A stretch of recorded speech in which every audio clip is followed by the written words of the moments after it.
ॐ परं तत्त्वाय नारायणाय गुरुभ्यो नमः। ॐ परं तत्त्वाय नारायणाय गुरुभ्यो नमः। आप सभी को जय गुरुदेव। आज मैं परम पूज्य गुरुदेव डॉक्टर नारायण दत्त श्रीमाली जी, परमहंस स्वामी निखिलेश्वरानंद जी के चरणों में बार बार कोटि कोटि वंदना करते हुए उनसे आशीर्वाद की कामना करती हूँ और चाहती हूँ कि सभी की साधनाएं सफल हों। आज फिर हमारे साथ विजय कुमार शास्त्री जी हैं। मैं इनसे जानना चाहूँगी कि गुरुदेव के पास तो ये पिछली कड़ी में पहुँच गए थे, फिर अपना घर बार सब छोड़कर कैसे उनके पास समर्पित हुए, जॉब वगैरह को छोड़कर क्या किया इन्होंने, शास्त्री? हाँ, जय गुरुदेव सभी को। मेरे सभी सुंदरतम गुरु भाई श्रोतागण सबको जय गुरुदेव। मेरा ये सब बातें बताने का मकसद यही है बहन जी का और मेरा, कि आप सब ऐसे सद्गुरु से जो नर के रूप में नारायण आए, उनसे आपका साक्षात्कार हो सके, उनके आशीर्वाद की आपको भी उपलब्धि हो, प्राप्ति हो, आप भी जीवन मार्ग में आगे बढ़ें। हमारा जो एक्चुअल पर्पस है वो ये है कि हम पूज्य गुरुदेव के वास्तविक व्यक्तित्व से आपको परिचित कराना चाहते हैं कि गुरुदेव का व्यक्तित्व किस प्रकार का था। जॉब के बारे में बहन जी ऐसा है, मैं तो वहाँ चला गया, मैंने तो जॉब की परवाह ही नहीं की, मैंने कभी सूचना भी नहीं दी अपने डिपार्टमेंट को कि मैं वहाँ छुट्टी पाए। मैं तो वैसे ही गया था, गुरु जी ने रोक लिया, उनकी महती अनुकंपा हुई और मैं लगातार वहाँ अपने कार्य में रत रहा। मुझे तो ये था कि मुझे तो अब आजीवन भर अब यहीं इस संस्था में गुरु चरणों में रहना, आजीवन भर। मैं कोई 2 महीना 2 साल 6 महीना इसके लिए नहीं गया था, मैंने तो आजीवन भर अपने आप को समर्पित कर दिया था कि मैं अब लौट के नहीं जाऊंगा। मैं सुनिश्चित था। तो फिर इन टीम समाचार देने का तो कोई प्रश्न ही पैदा नहीं होता, मैंने कोई समाचार नहीं दिया। इतने समय पर मैं तो मान लिया था, ना मैंने पूछा किसी से, मैंने कहा पूछना भी बेकार है, पूछने का भी कोई अर्थ नहीं, ना मेरा मन पूछने को किया, ना मैंने परवाह की। ये तो मेरा जॉब का विषय है।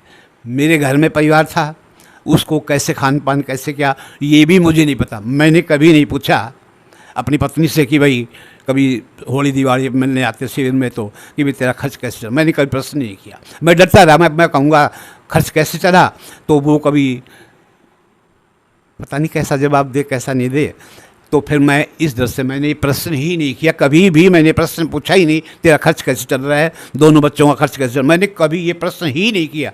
मैं तो आश्वस्त अब चलाएंगे गुरुजी अपना आप, और गुरुजी ने इतनी बढ़िया तरीके से चलाया परिवार को।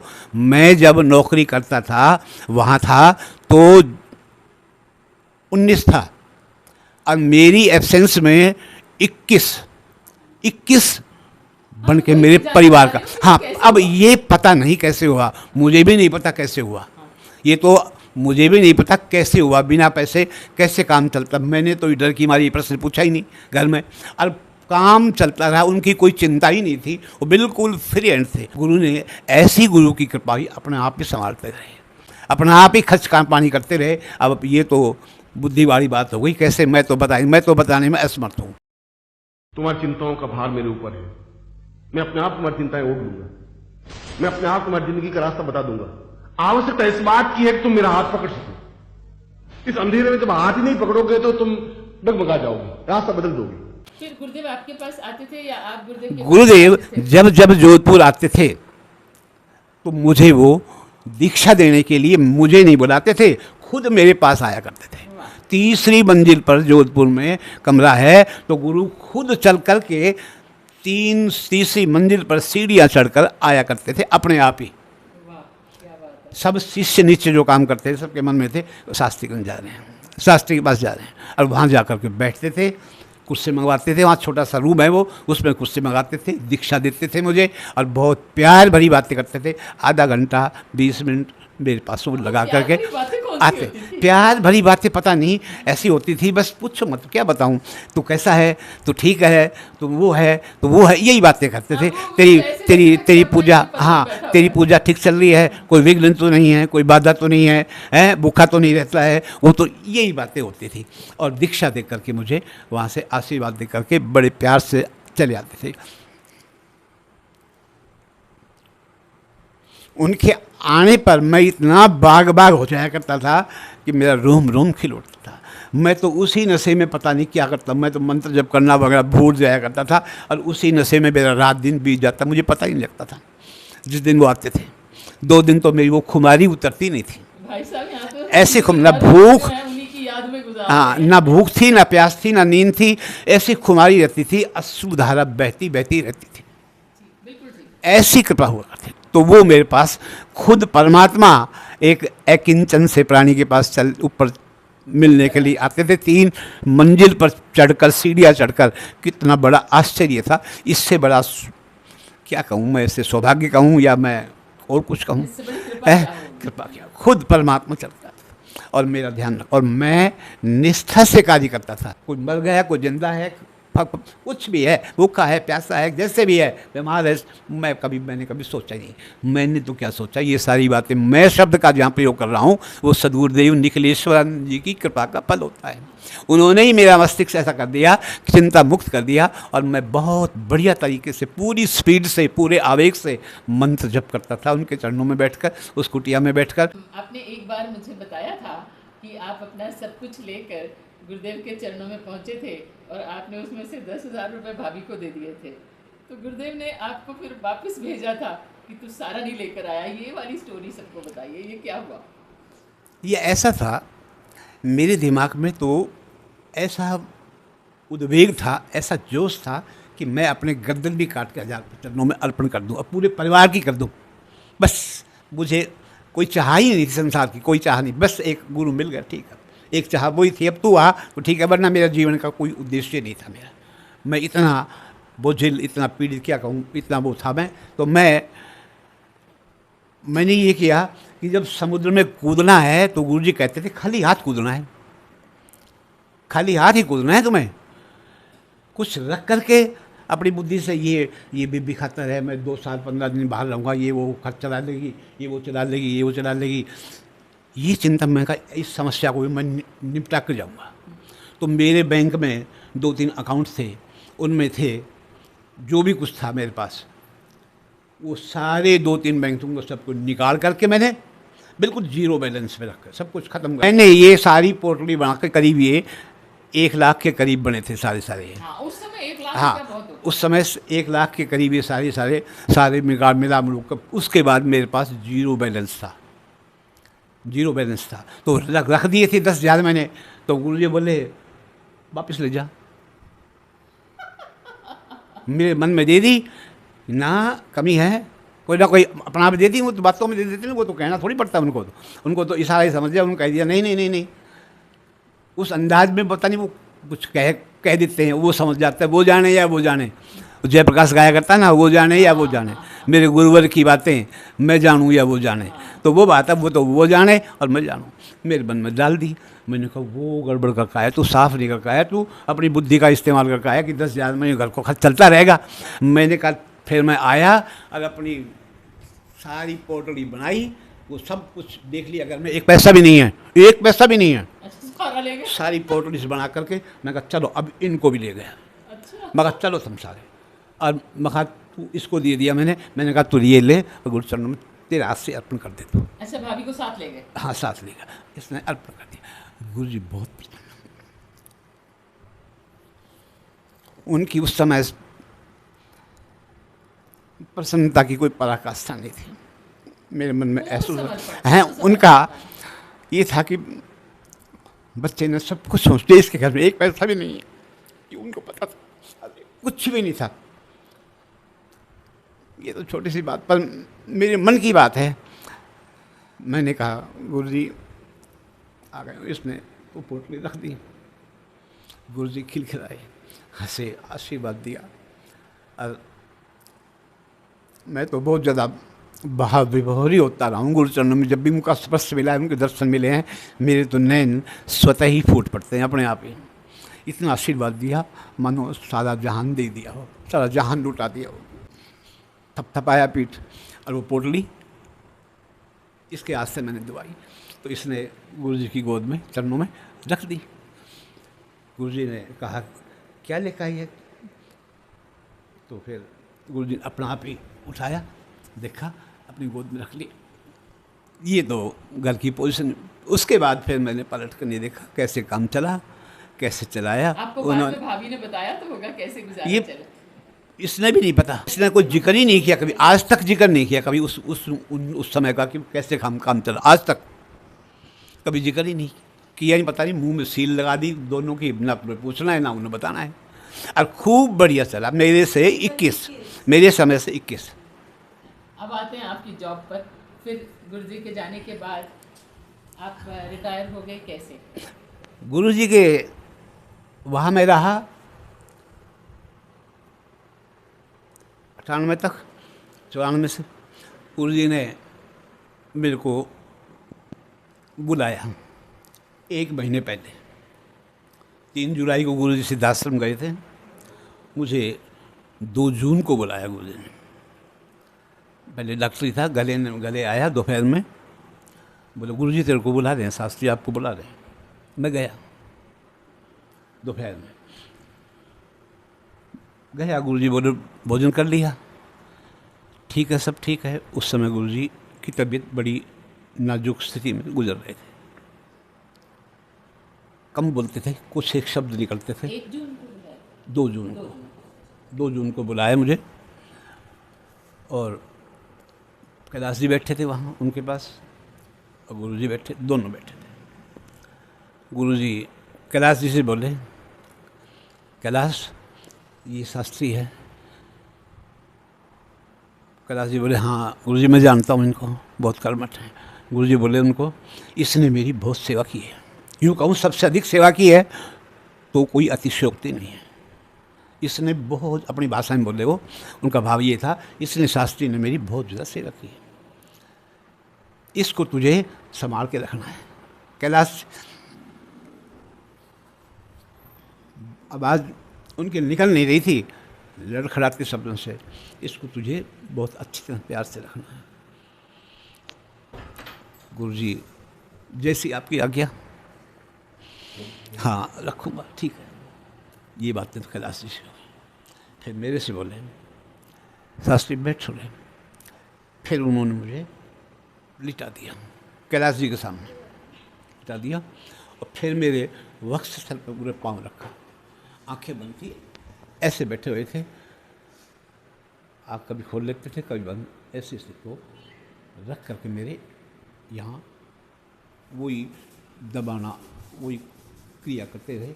5-7 मिनट 10 मिनट लगभग इतना करते रहे। उस स्थिति में भी बीमार थे, बोला नहीं जा रहा था, फिर भी उस स्थिति में उस ऊर्जा प्रवाहित कर रहे थे। कैसे बताऊं, उनका वर्णन करते करते जिह्वा ही थक जाएगी, कुछ शब्द ही मिलेंगे, युग बीत जाएंगे, फिर भी वर्णन नहीं हो सकता। ऐसी स्थिति में उनका सारा शरीर तौबे का पिछला ओर ऐसा, उसके बावजूद भी ये बातें कर रहे हैं वो, उसके बाद भी ये बातें कर रहे हैं। हाँ, मेरी हालत उनको देख देख कर मेरा जी निकला जा रहा। वो ऐसा कर रहे हैं, यार मेरा तो जी निकला जा रहा। गुरु जी कैसे रहेंगे आपके बिना? मैं यूँ चिल्लाता रहा, गुरु जी कैसे रहेंगे आपके बिना, कैसे? मेरा हाल बेहाल। कैलाश जी भी रोने लग गए। मेरे जब चिल्लाहट सुनी हुई तो गुरु जी अपना काम करते रहे, सुनते नहीं, हम बोलते रहे, और वो भी रोते रहे। ये दृश्य था करीब 2:30 बजे का। आप गुरु से मिलें तो आपसे लिपट जाएं, गुरु से पांवों से लिपट जाएं, आपको कोई निकाल नहीं सके, हटा नहीं सके, आप रुक नहीं सकें। अपने आप में आपके मन में दूसरा कोई शब्द ही नहीं आए। एको ही नाम, एको ही शब्दम, एको ही ध्यान, एको ही पूजा, और इसके पीछे कोई स्वार्थ नहीं है, कोई इच्छा आकांक्षा नहीं है। मैं तो अपने समान आपको बना देना चाहता हूं। अगर आप मुझसे अलग रह करके जिंदा रह जाते हैं तो मेरे लिए आश्चर्य है। वहाँ उन्होंने मुझे दीक्षा दी, स्वस्थ होकर के दीक्षा दे दी। वो पहले शास्त्री, तुझे एक मंत्र दे रहा हूँ, लिख के दिया कागज़ में, इसमें लिखा हुआ है सबसे ऊपर ऊपर एक अच्छा, वो जो ऊपर छिन्न लिखा हुआ। छिन्नमस्ता का, वो कागज़ निकाल करके बैठे बैठे छिन्नमस्ता का ये मंत्र बोलो। बुलाया उन्होंने, मैं बोला ये मैं तुझे दीक्षा दे दी है, ये तो साधना। उस दिन मंगलवार था, आज मंगलवार है, 2 तारीख है। ठीक 1 महीने तक तुझे ये करनी है साधना, 1 महीने, और 1 महीने बाद तेरा काम गुरुजी पूरा हो गया, सिद्धाश्रम चले गए। तेरा काम पूरा हो गया। मैं उस समय तो नहीं गए थे, उस समय बात कर रहे थे, मेरे से बोले 2 जून को, बोले ये आज से ही मंगलवार है आज, अब तुझे आज से ही ये साधना करनी है, ये मंत्र जप करना है और 1 महीना करना है। 3 तारीख को तेरा ये अनुष्ठान पूरा हो जाएगा, उसके बाद तू घर चले जाना। उस दिन मेरे से बोले, उस दिन तू, उसके बाद तू घर चले जाना, ये मेरा आदेश है। जब उन्होंने कहा घर चले जाना, मेरा तो हाल कैसा होना है, शिष्य का हाल कैसा, तुझे घर चले जाना है, अब वहाँ से निकलने को जी नहीं करता, वहाँ से तो अब लाश बन मृत्यु योग के निकले तो ही अच्छा। ऐसा लगता था पता नहीं किसी ने वज्र प्रहार कर दिया, अब तू जा, इतने साल बाद अब तू जा, पता नहीं ऐसा वज्र प्रहार हुआ, मैं तो मेरा हाल बेहाल हो गया। उन्होंने ये दीक्षा दी और ये मंत्र दिया और ये बातें कही, उस दिन पूरा हो जाएगा। और 3 तारीख को पूरा हुआ, और 3 तारीख को सुबह सूचना मिली, हाँ, कि गुरुदेव चले गए। उस दिन उद्घाटन हो रहा था, सब कुछ धराशायी हो गया।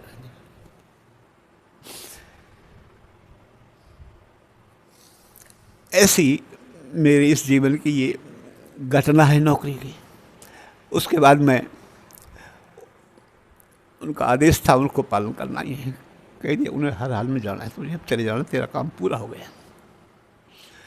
15-20 दिन बाद फिर मैं, दिन जब हो लिए, विसर्जन हो लिया, तो फिर मैं वहाँ से अब आया, तो मुझे ट्रेन में सफ़र नहीं होता मेरे से।